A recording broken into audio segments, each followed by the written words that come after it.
নমস্কাৰ শিক্ষাগুৰুসকল, আপোনালোক সকলোকে মোৰ ইউটিউব চেনেল টিচাৰ্ছ কৰ্ণাৰলৈ পুনৰ এবাৰ স্বাগতম জনাইছোঁ। শিক্ষকৰ ৰেচনেলাইজেশ্যনৰ এটি খবৰ আপোনালোকৰ বাবে লৈ আহিছোঁ। ছিংগুল আৰু জিৰ' টিচাৰ থকা বিদ্যালয়সমূহলৈ শিক্ষক বদলিৰ নিৰ্দেশ আগন্তুক গুণোৎসৱৰ প্ৰতি লক্ষ্য ৰাখি পেলাই ওলাইছে। এই নিৰ্দেশনাটিৰ বিষয়ে আপোনালোকক জনাম। ভিডিঅ'টি শেষলৈকে চাই ভাল পালে লাইক এণ্ড শ্বেয়াৰ কৰিব আৰু চেনেলটি যদি এতিয়াও ছাবস্ক্ৰাইব কৰা নাই কাইণ্ডলি ছাবস্ক্ৰাইব কৰিব। আপোনালোকে স্ক্ৰীনত নিৰ্দেশনাটো দেখা পাই আছে। এই নিৰ্দেশনাটো প্ৰকাশ পাইছে office of the district elementary education officer Nagaon ফালৰ পৰা। নগাঁও জিলাৰ কাৰণেহে এই নিৰ্দেশনাটি হয়।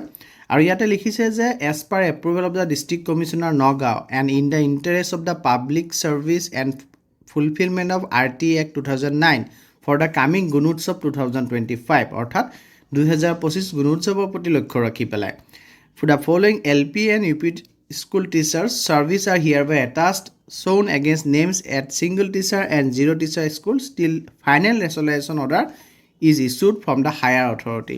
যেতিয়ালৈকে হায়াৰ অথৰিটিৰ ফালৰ পৰা ফাইনেল ৰেচনেলাইজেশ্যন নিৰ্দেশ প্ৰকাশ নাপায় তেতিয়ালৈকে তলত যিকেইজন শিক্ষক আছে এই শিক্ষক কেইজনক জিৰ' টিচাৰ বা ছিংগুল টিচাৰ বিদ্যালয়সমূহলৈ ট্ৰেন্সফাৰ কৰা হৈছে এটাচমেণ্ট বেচিছত।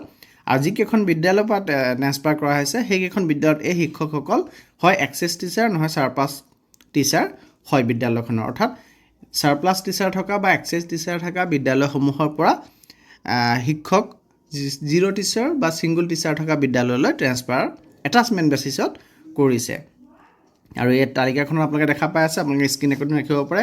প্ৰথমতে প্ৰথম তালিকাত প্ৰকাশ পাইছে প্ৰথম পৃষ্ঠাত। আৰু এই 6জন শিক্ষক জুৰিয়া ব্লকৰ হয়। জুৰিয়া ব্লকৰে এক্সেছ টিচাৰ থকা বিদ্যালয়ৰ পৰা জিৰ' বা ছিংগুল টিচাৰ থকা বিদ্যালয়লৈ এইসকলক ট্ৰেন্সফাৰ কৰা হৈছে এটাচমেণ্ট বেচিছত। আৰু তাৰপিছৰ পেজটোত আৰু আপোনালোকে দেখা পাই আছে ইয়াত জুৰিয়া আৰু বটদ্ৰৱা টিচাৰখিনিৰ কথা আছে। তাৰ পাছত 3 নম্বৰ পেজলৈ যদি আহোঁ বটদ্ৰৱা খাগুৰিজান আৰু লাওখোৱা টিচাৰৰ কথা ইয়াত উল্লেখ আছে। এই টিচাৰসকলকো এটাচমেণ্ট বেচিছত ট্ৰেন্সফাৰ দিয়া হৈছে। আৰু 4 নম্বৰ পৃষ্ঠাত যদি আহোঁ লাওখোৱা ব্লকৰ কিছুসংখ্যক টিচাৰ আছে, ৰূপহী ব্লক কলিয়াবৰ ব্লকৰ টিচাৰ আছে। আপোনালোকে স্ক্ৰীনশ্বট মাৰি ল'ব পাৰে। তাৰপিছত আমি 5 নম্বৰ পৃষ্ঠালৈ আহিলে কলিয়াবৰ ব্লক কপিলী ব্লকৰ শিক্ষকৰ কথা ইয়াত আছে। 6 নম্বৰ পৃষ্ঠালৈ আহিলোঁ, ইয়াত কপিলী আৰু কঠীয়াতলী ব্লকৰ শিক্ষকৰ ট্ৰেন্সফাৰৰ কথা ইয়াত উল্লেখ কৰিছে।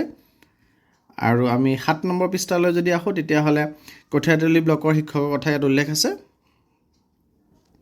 আৰু শেষ পৃষ্ঠালৈ যদি আহোঁ তেতিয়াহ'লে ইয়াত কঠীয়াতলী ব্লকৰে 2জন শিক্ষকৰ তথ্য উল্লেখ আছে। তেওঁলোকক এক্সেছ বা ছাৰপ্লাছ টিচাৰ থকা বিদ্যালয়ৰ পৰা জিৰ' টিচাৰ বা ছিংগুল টিচাৰ থকা বিদ্যালয়লৈ তেখেতসকলক এটাচমেণ্ট বেচিছত ট্ৰেন্সফাৰ কৰা হৈছে।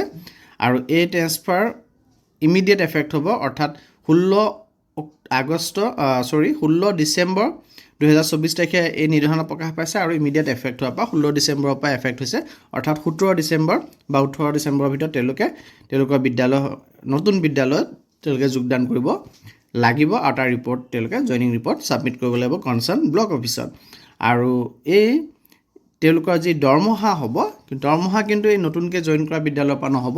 তেওঁলোকৰ যি পেৰেণ্ট স্কুল আছে, অৰ্থাৎ যোনখন বিদ্যালয়ত তেওঁলোকৰ বৰ্তমান পষ্টিং আছিলে সেইখন বিদ্যালয়ৰ পৰাহে তেওঁলোকে দৰমহা পাব। এটাচমেণ্ট হোৱা বিদ্যালয়ৰ পৰা তেওঁলোকৰ দৰমহা নাপায়। গতিকে এই কথাখিনি আপোনালোকক জনাবলগীয়া আছিলে। আৰু আপোনালোকৰ নাম আছেনে নাই আপোনালোকে ধুনীয়াকৈ ভিডিঅ'টো চাব পাৰিব নিশ্চয়। আৰু যদি কিবা কাৰণে আপোনালোকে অসুবিধা পায় তেতিয়াহ'লে যদি PDF লাগে তেতিয়াহ'লে মোলৈ হোৱাটছআপ কৰিব, মই আপোনালোকক নিশ্চয় PDF দিবলৈ চেষ্টা কৰিম। ধন্যবাদ।